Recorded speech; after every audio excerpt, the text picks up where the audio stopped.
In the week where Donald Trump's inauguration ushered in a new world order, superseding the post-war rules-based world order that has kept the peace since World War II, I'm joined by Robert Asselin, who is the Vice President at the Business Council of Canada and a former senior advisor to ex-Finance Minister Bill Morneau, to sift through the events of the week and try to make sense of what it might mean for Canada.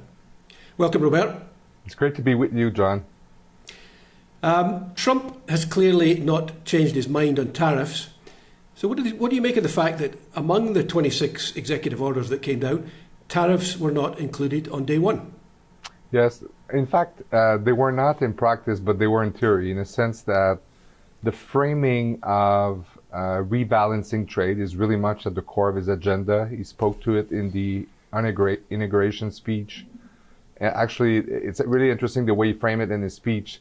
Said it's time for foreign citizens or foreign countries to be taxed as opposed to our own, which is obviously an economic falsehood when you think about tariffs. American citizens will pay them. But the way he framed it was really interesting. So for me, there's no doubt that the philosophy behind it is there. What was less clear, John, as you said, is on day one, what's the execution of it? How is it going to be implemented? And as you saw in the Oval Office, the next day he said, we're thinking February 1st, 25%, Mexico and Canada. And then he rambled about a bunch of stuff. But it is clear to me that he's really much thinking about implementing these tariffs. There might be carve-outs, there might be exemptions, but I think they're coming. Certainly that's the intent for now. Do you think that the mixed messaging reflects the fact that there are different factions at play here, that there are the true believers who want to implement 25% tariffs across the board to show he means business and to pay for tax cuts, I suppose. And then there's a more pragmatic, I guess, traditional economic Republicans who want to use them as bargaining chips, maybe to reopen the USMCA trade agreement and get concessions. Does that fit with what you're hearing? I think so. You know, what you see in Trump is very much someone who always thinks in political terms, and I think there are political advisors around him who want him to move this agenda for what he ran on, and don't really care as much on the policy consequences. But they are smart people, his new Treasury Secretary, for example, and people like Marco Rubio around him that are telling, look, this is the real stuff. This has consequences. We have to be careful how we roll this out. American cannot be isolated in the world, and the way we treat, our partners is consequential. Obviously, the data speaks for itself. When we trade with a nation, it's not unilateral, it's bilateral. Both get benefits from it, and they have to think through that as well. But I think my sense about Trump is he's a bit in an unhinged moment right now. This is his last mandate.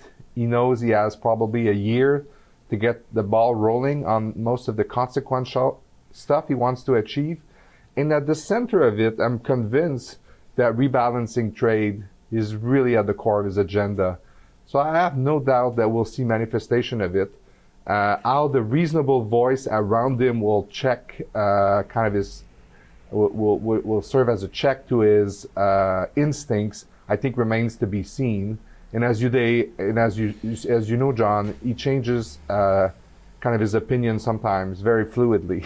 Yeah, but that conviction about rebalancing trade, I agree with you, is crucial. I mean, how much of this is about China and redirecting those trade flows and rebalancing China's massive trade surplus? I mean, much of the investigation, which is what, instead of announcing tariffs, he said we're going to have an investigation. Most of that investigation is about China's most favored nation status and about whether China's lived up to its pledge that it's going to buy more American goods. I mean, are we collateral damage in this? Absolutely, John. I think this is fundamental for Canadians to understand, and policymakers as well, is that for the last decades, China has dominated manufacturing, making things. It is now producing about 40% overall manufacturing in the world. And the way that, by the way, Biden also had this agenda. He had a very different way to go about it. Was more IRA kind of incentives as opposed of sticks, which is the Trump approach. But it was the same objective, which is rebalancing the production of things in the U.S.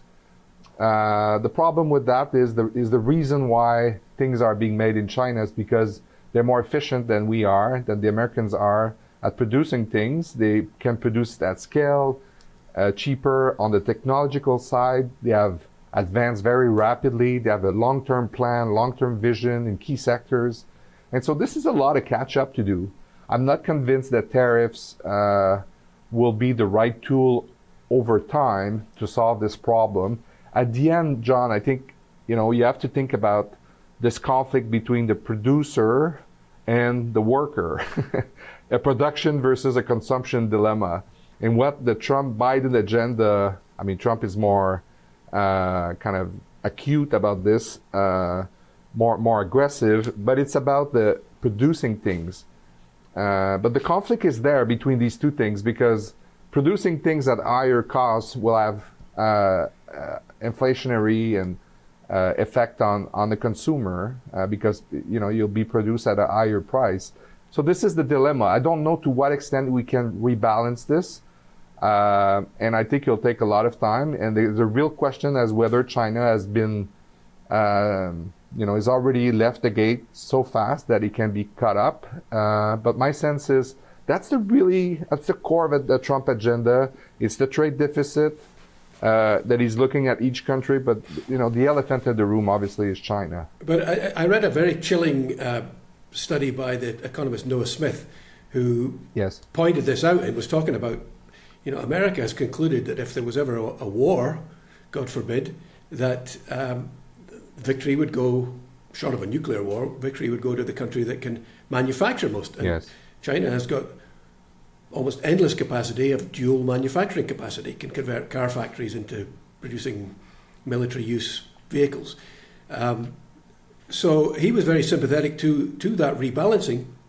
What he couldn't understand was why America's allies would also be hit with these tariffs. And that's what seems to me to be inexplicable.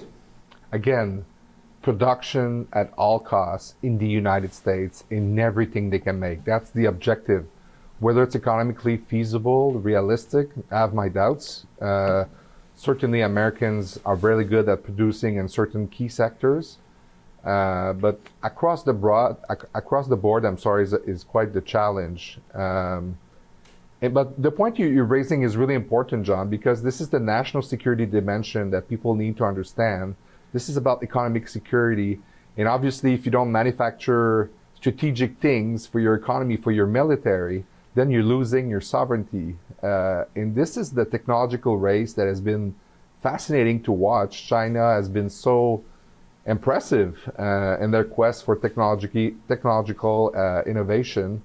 And the Americans are catching up. I mean, the Americans are impressive. They have an arsenal, an ecosystem that is linked between capital, risk capital, universities, and the dynamism of their markets. But it's still they're still catching up to what the Chinese have done in the last decades. So we kind of veered off course a little bit, but getting back onto Canada, the New York Times and the Wall Street Journal were both reporting that the concessions that Trump is imagining would come in an early renegotiation of the USMCA trade deal. What do you think he wants in a renegotiated deal? He wants everything. That's the starting point. He wants all the concession. And the way you look at it is, if I can leverage all my strengths to get the maximum for our workers, for this production agenda I was referring to, he'll do it. So everything will be on the table, I assume. Defense spending, the DST, the digital service tax, our dairy, protectionism, supply management. Obviously, the border, the security has already been on the table, but I think it's not, it's just one important aspect of what they're thinking, not all of it. And so, and on and on. And I think we're not fighting equally in this thing. And so we're vulnerable. They have a lot of leverage on us. Our economy is absolutely integrated with the US. They know it. And the few things that we have that they don't have, EI, uranium, oil and gas, heavy oil, crude oil, critical minerals, all that stuff, we have to leverage at our advantage in this discussion. So, I mean, clearly if somebody levies tariffs on you, you've got to retaliate, but there does seem to be a bit of gung-ho sentiment going on, which we should probably guard against. I saw Chrystia Freeland at her campaign launch was talking about being ready to fight, but it seems to me in a race to destroy each other's economy, we'll get there first because obviously the other economy is 10 times bigger. Yes, I think this political rhetoric is not helpful, to be honest. The other thing, John, I think we have to understand is the U.S. economy is modeled on U.S. domestic consumption. It has a big enough economy that it can sustain a levy, a tariff. Think about it as they would impose on themselves their own GST kind of thing for a while. They can sustain that because of the strength of their internal consumption-driven economy. We are not in a position to sustain tariffs in such a way because our economy is driven by exports, 80% of which goes to the U.S. And so I'm worried about this rhetoric because it sounds good, it sounds nationalistic, but in practice, you're not going to win a trade war. It's going to affect us very, very deeply. And you have to think about the end game here. What's the end strategy? And I'm not sure we have one right now. I referred in a piece this week to the Bank of Canada modelling from 2019, I think, looking at the Trump tariffs last time, and it suggests prices would go up in the short term and in the long term in the US, and they would go up in the short term in Canada if there was a trade war, but they would go down in the long term in Canada because our economy would shrink and demand would fall. Yes. So that clearly signals that probably not a good idea to get involved in a prolonged. But here's the scary thing short term for us, and I think people have to understand this. You would get the inflationary pressure of these tariffs, and then you would have the downside scenario of very diminished growth, most likely a deep recession if tariffs, let's assume, are substantive and across the board. In a situation where monetary policy cannot save you, basically, the bank cannot really help in those circumstances because it's not a demand shock. It's a real problem. You have stagflation, essentially, high inflation, low growth, or recession, and the tools that you have in your disposal in that situations are very limited. So I think that would be really consequential. So that leads neatly into a piece that you wrote for the Globe and Mail this week. Probably not very well read given the venue it was appearing in. Sorry, Globe colleagues. A joke. But you said that the developments of recent weeks have shattered Canada's complacency and that we need a transformational response, similar to that which occurred in the US after the Soviets launched Sputnik in 1957. That sounds like it requires a total shift in thinking and that the unthinkable now becomes feasible. How do you see it looking practically, and maybe divide that into the short term and in the long term? Well, just on the incentive, John, it's like you're going to your routine doctor visit, and he tells you, if you don't change the way your basically your daily habits, you're gonna die because you have this chronic illness that is very aggressive, and so if you don't change basically the way you eat and the way you exercise, you're done.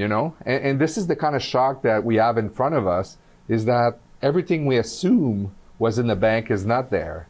So there are two things, as you said, short-term, medium, long-term. The first is really for our policymakers to refocus on economic growth. We have not in this country focused on economic growth, both federally, provincially, I would argue, for a while.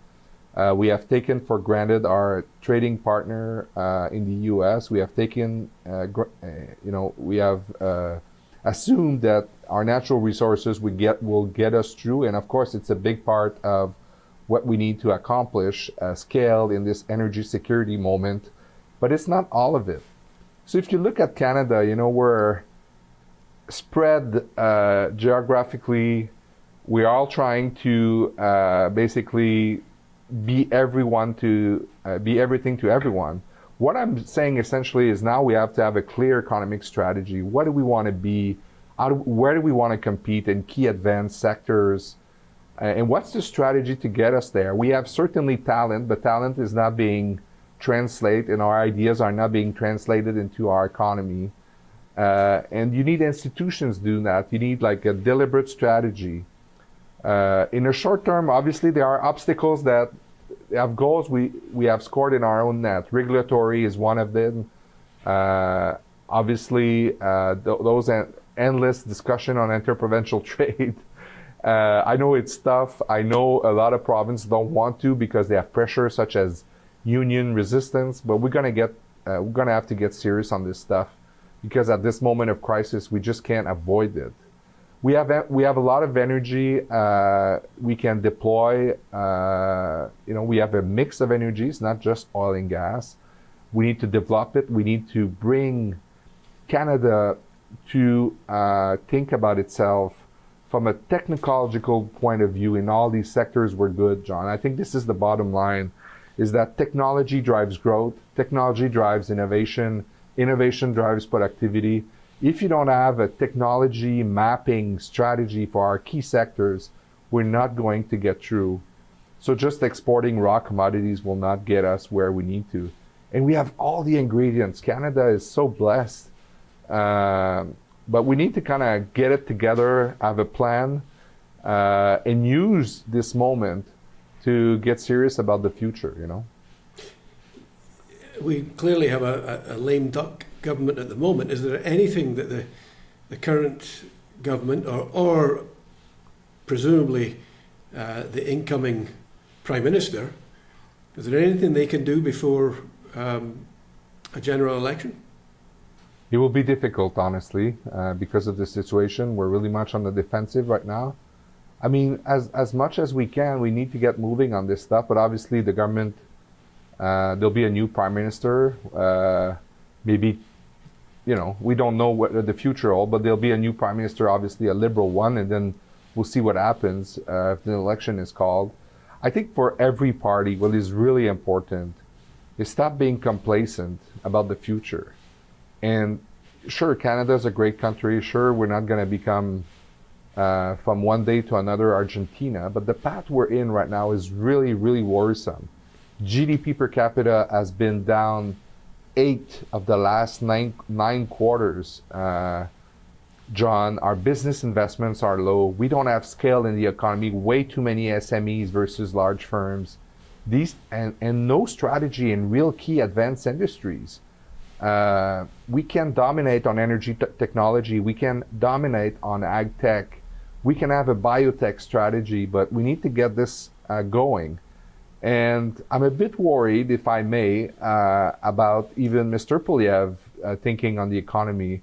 I agree, obviously, that removing regulatory barriers are really important, being more fiscally disciplined. But it seems to me these things in themselves will be insufficient. You do need kind of science and technology strategy to get Canada competing where the world is competing, So I'm hoping to see these pieces coming up, So that's kind of longer term, I guess. I mean, Poilievre has talked about getting on with energy infrastructure. Yes. Maybe reviving pipelines, building refineries. These are obviously all longer term projects as well, but they are clearly aimed at diversifying our markets, which would appear to be a good thing in the long run. Yes, I would agree absolutely. I think the world wants what we have. We have ample of it. This is a moment of energy security. And the question is, if we give up our market shares to countries who don't care about climate, who don't have a climate strategy, we are making things worse. And so, of course, we need to work on these technologies that will make our resource less carbon intensive. But this kind of black and white framework about no resource or full resources seems to me that's not the right one. Of course, we have to export our resources, and we can do we're already doing it very, in a very, in my opinion, responsible way. But we have to double down on the technological aspect of it. CCS, nuclear. Canada can own the nuclear file in the world right now. We have the best reserve of uranium in the world. We have the technology. SMR are usually promising. Let's double down on that. And kudos, by the way, for the Ontario government to understand this. They seem to be doubling down on nuclear. And geothermal will probably be next. Hydro, we can do much better. Let's use the fact that we have a clean grid, relatively speaking, to other countries, and make us a competitive advantage. But we have to produce more energy. We have to export more energy in the world. Yeah. Well, that's somewhat uplifting, which is a change from the kind of gloomy prognostications of the past few weeks. Let's hope somebody's listening and that the transformational response is on the way. Robert, thank you very much for your expertise. Nice to see you again. Thank you, John. It was a pleasure.